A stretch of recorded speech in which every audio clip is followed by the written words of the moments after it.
দক্ষিণ শালমাৰাৰ ব্ৰহ্মপুত্ৰ নদীত সন্ধানহীন এটি কণমানি শিশু। দক্ষিণ শালমাৰাত ব্ৰহ্মপুত্ৰ নদীত গা ধুবলৈ গৈ সন্ধানহীন হ'ল এটি 7 বছৰীয়া কণমানি শিশু। কণমানি শিশুটিৰ নাম ছাইফুল হক। উল্লেখ্য যে আজি দুপৰীয়া 2 বজাত 2 ভাতৃয়ে নদীত গা ধুবলৈ গৈছিল। তাৰ পিছতেই সংঘটিত হয় এই শোকাকুল ঘটনা। ওচৰৰ ৰাইজে ডাঙৰ ভাতৃ জাহিৰুল শেখক উদ্ধাৰ কৰিবলৈ সক্ষম হৈছিল যদিও সৰু ভাতৃ ছাইফুল শেখক উদ্ধাৰ কৰিব নোৱাৰিলে। ইতিমধ্যে ঘটনাস্থলীত দক্ষিণ শালমাৰা থানাৰ আৰক্ষীয়ে উপস্থিত হৈ বিষয়টো চোৱা-চিতা কৰে যদিও প্ৰশাসনৰ ফালৰ পৰা কণমানিজনক উদ্ধাৰ কৰিবলৈ কোনো পদক্ষেপ হাতত লোৱা পৰিলক্ষিত হোৱা নাই। উদ্ধাৰ হোৱা কণমানি শিশুটিৰ স্বাস্থ্যৰ অৱস্থা বৰ্তমানো জটিল বুলি জানিব পৰা গৈছে। আমি বাড়ি সারাদিন কাম করলাম, পুরো পুরো মাসি গেছে, মা মারা গেছে আজকে 5 দিন খরচা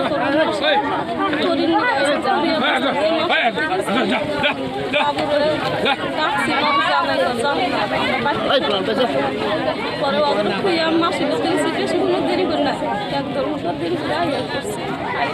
পরে শুনি বাবু পানি করছে, ওর আমি আইয়া বাবু একটা পাইছি আর একটা পাইনি। নাম দুটো কি আছে? একটার নাম বড়টা পাইছে, ওর নাম জাহিরুল শেখ, তারপরে ছোট যেটা পানি তোলাটা সাইফুল শেখ। বড়টা 8 বছর, ছোটটা 7 বছর। আপনার নাম?